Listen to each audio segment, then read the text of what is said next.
दुनिया में नया एक दादा आ रहा है और सब भाग रहे हैं, डर के मारे भाग रहे हैं। अपनी नाक बचा ले, कोई अपनी इज्जत बचा रहा है कि कोशिश कर रहा है, बचने किसी की भी नहीं।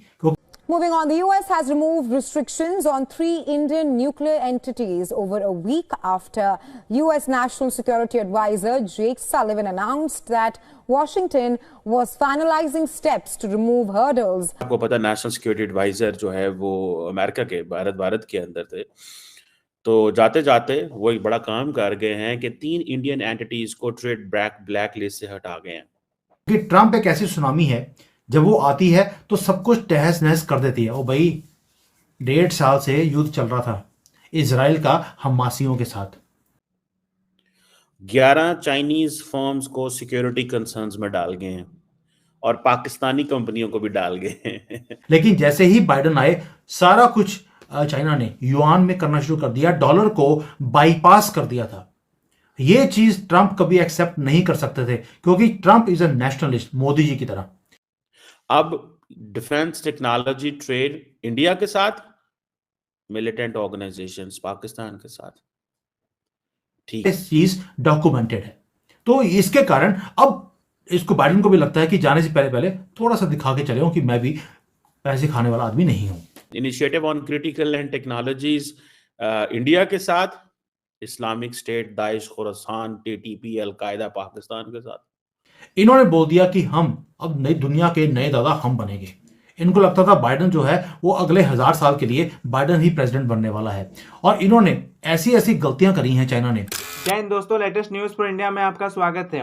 दोस्तों, अमेरिका ने 3 भारतीय संस्थाओं को एनडीटी लिस्ट से हटा दिया है। एनडीटी लिस्ट का उपयोग उन संगठनों के साथ व्यापार को नियंत्रित करने के लिए किया जाता है जिन्हें अमेरिकी राष्ट्र सुरक्षा के लिए जोखिमपूर्ण माना जाता है। दोस्तों, एनडीटी लिस्ट अमेरिकी वाणिज्य विभाग की ओर से जारी की जाती है। इसमें उन विदेशी व्यक्तियों, संगठनों और संस्थाओं को शामिल किया जाता है जिन पर अमेरिका के निर्यात, आयात और टेक्नोलॉजी ट्रांसफर संबंधी नियम लगाए जाते हैं। दोस्तों, भारत और अमेरिका के बीच बढ़ती रणनीतिक साझेदारी को मजबूत करते हुए अमेरिकी वाणिज्य विभाग के bureau of industry and security ने 3 भारतीय संस्थाओं को अपनी एंटिटी लिस्ट से हटा दिया है। इन संस्थाओं में Indian rare earth, Indira Gandhi परमाणु अनुसंधान केंद्र और भाभा परमाणु अनुसंधान केंद्र शामिल है। दोस्तों, ये कदम वैज्ञानिक सहयोग को बढ़ावा देने और क्लीन एनर्जी के लक्ष्यों को आगे बढ़ाने के लिए महत्वपूर्ण माना जा रहा है। दोस्तों, एनटीटी लिस्ट में इन संस्थाओं के शामिल होने से वैज्ञानिक आदान प्रदान में बाधाएं उत्पन्न हो रही थीं। अब इनके लिस्ट से हटने से संयुक्त अनुसंधान और विकास के रास्ते खुल गए हैं। इससे भारत को अमेरिकी टेक्नोलॉजी एक्सपर्टाइज और इनोवेशन का लाभ मिलेगा, जिससे क्लीन एनर्जी परिवर्तन को गति मिलेगी और भारत की ऊर्जा सुरक्षा मजबूत होगी। आपको पता नेशनल सिक्योरिटी एडवाइजर जो है वो अमेरिका के भारत के अंदर थे। तो जाते जाते वो एक बड़ा काम कर गए हैं कि 3 इंडियन एंटिटीज को ट्रेड ब्लैक लिस्ट से हटा गए हैं। 11 चाइनीज फर्म्स को सिक्योरिटी कंसर्न्स में डाल गए हैं और पाकिस्तानी कंपनियों को भी डाल गए हैं। ठीक है जी। So that was a priority of the Biden administration. मेरा ख्याल है यही प्रायोरिटी जो है वो जारी बात है नेक्स्ट एडमिनिस्ट्रेशन की होगी। और एक होता है United states bureau of industry and security, उन्होंने इन इंडियन कंपनी की जो 3 इंडियन ऑर्गेनाइजेशन है अपनी उस लिस्ट से हटा दिया है इनको। ठीक है जी।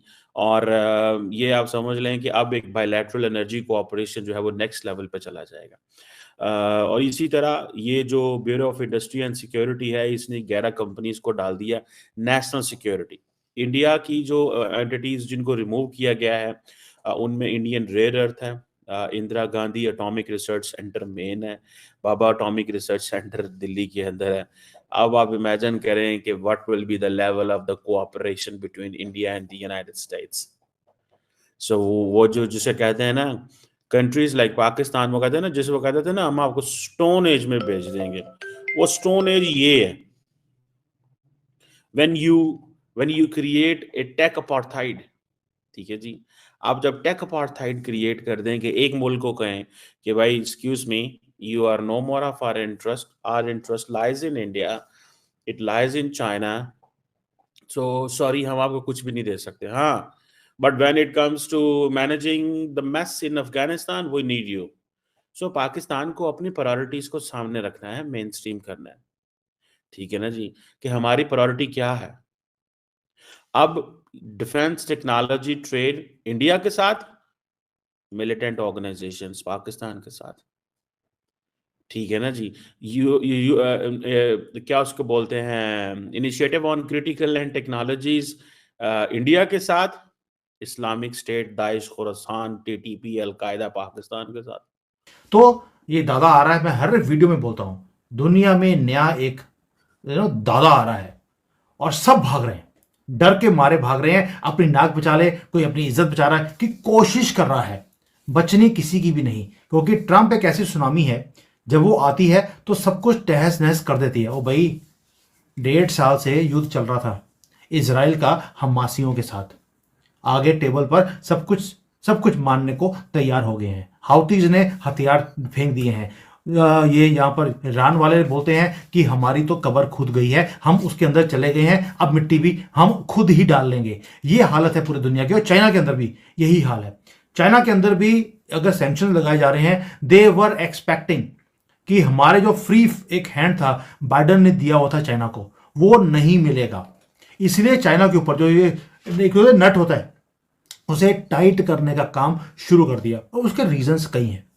आपको याद होगा जो पहली टर्म थी ट्रंप की, उसमें भी जो शी जिनपिंग हैं उन्होंने ट्राई किया था कि जो मिडिल ईस्ट कंट्रीज हैं उनके साथ डील किया जाए, डायरेक्टली डील किया जाए, युआन में काम करना था। इन्होंने बोला था कि हम डॉलर में काम नहीं करेंगे।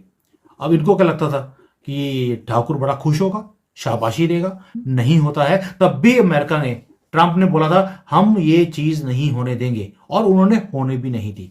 लेकिन जैसे ही बाइडन आए, सारा कुछ चाइना ने युआन में करना शुरू कर दिया, डॉलर को बाईपास कर दिया था। ये चीज ट्रंप कभी एक्सेप्ट नहीं कर सकते थे, क्योंकि Trump is a nationalist, Modi ji की तरह, बाइडन की तरह बिकाऊ आदमी नहीं है कि उनका अपने बेटे के नाम पर पैसे लेते थे सीसीपी से। ये चीज डॉक्यूमेंटेड है। तो इसके कारण अब इसको बाइडन को भी लगता है कि जाने से पहले पहले थोड़ा सा दिखा के चले कि मैं भी पैसे खाने वाला आदमी नहीं हूं। दूसरा, जो शी जिनपिंग है, उन्होंने भी एक होता कार्ड्स में ओवर एक खेलने की कोशिश करी। उन्होंने अपने पत्तों को, इन्होंने बोल दिया कि हम अब नई दुनिया के नए दादा हम बनेंगे। इनको लगता था बाइडन जो है वो अगले 1000 साल के लिए बाइडन ही प्रेसिडेंट बनने वाला है। और इन्होंने ऐसी ऐसी गलतियां करी हैं चाइना ने कि इन्होंने एग्रीमेंट्स कर लिए मिडिल ईस्ट वालों के साथ, ऑयल रिच कंट्रीज हैं उनके साथ, बोल दिया कि हम हर चीज आपके साथ करेंगे, हथियार भी बेचेंगे, चाइनीज हथियार। ओ भाई, पाकिस्तान से पूछ लेते, वो तो फुलझड़ी की तरह तो चलते नहीं है। लेकिन ये कह रहे थे कि भाई हम तो मिडिल ईस्ट को हथियार भी बेचेंगे, न्यूक्लियर डील्स करेंगे, डायरेक्ट तेल खरीदेंगे, युआन में काम करेंगे। नहीं हो सकता है। और साथ में बोल दिया कि आपका जो इतना भी इंफ्रास्ट्रक्चर है वो भी हम करेंगे, क्योंकि आपके पास पैसे हैं, हमें पैसे चाहिए, हम सब कुछ आपके लिए साथ करेंगे, लेकिन डॉलर को, दादागिरी को हम खत्म कर कर छोड़ेंगे। इसीलिए अब ट्रंप के आने से पहले ये सारे काम किए जा रहे हैं। फैसले से एडवांस एनर्जी टेक्नोलॉजी में सहयोग को प्रोत्साहन मिलेगा, जिससे भारत को न्यूक्लियर एनर्जी की रिसर्च और विकास तक पहुंच मिल सकेगी। ग्लोबल लेवल पर कार्बन उत्सर्जन को कम करने के प्रयासों के बीच यह साझेदारी भारत की क्लीन एनर्जी सप्लाई चेन में मदद करेगी। इसमें सोलर पैनल और इलेक्ट्रिक वाहनों के लिए महत्वपूर्ण खनिजों की टेक्नोलॉजी शामिल है। दोस्तों, कई वर्षों से इन भारतीय संस्थाओं को सूची में शामिल किए जाने से वैज्ञानिक आदान प्रदान में बाधा उत्पन्न हुई थी और सहयोगी परियोजनाओं में देरी हुई थी। अब उन्हें हटाया जाना न केवल दोनों देशों के बीच बढ़ते विश्वास को दर्शाता है, बल्कि दुर्लभ पृथ्वी खनिजों, उन्नत परमाणु ऊर्जा और स्वास्थ्य ऊर्जा टेक्नोलॉजी जैसे महत्वपूर्ण क्षेत्रों में साझा प्राथमिकताओं को भी उजागर करता है। दोस्तों, यह निर्णय उन्नत ऊर्जा पहलों में निर्बाध सहयोग का मार्ग प्रशस्त करता है, जिससे भारत को अत्याधुनिक अमेरिकी अनुसंधान एवं विकास तक पहुंच बनाने में मदद मिलेगी। दोस्तों, भारत के लिए यह निर्णय सिर्फ एक कूटनीतिक मील का पत्थर नहीं है, यह वैज्ञानिक प्रगति, ऊर्जा सुरक्षा और आर्थिक विकास की दिशा में एक ठोस कदम है। भारतीय और अमेरिकी शोध संस्थानों के बीच घनिष्ठ संबंधों को प्रोत्साहित करके इस कदम से भारत के टेक्नोलॉजी आधार को मजबूती मिलने और नवाचार और विनिर्माण के लिए वैश्विक केंद्र के रूप में इसकी स्थिति मजबूत होने की उम्मीद है।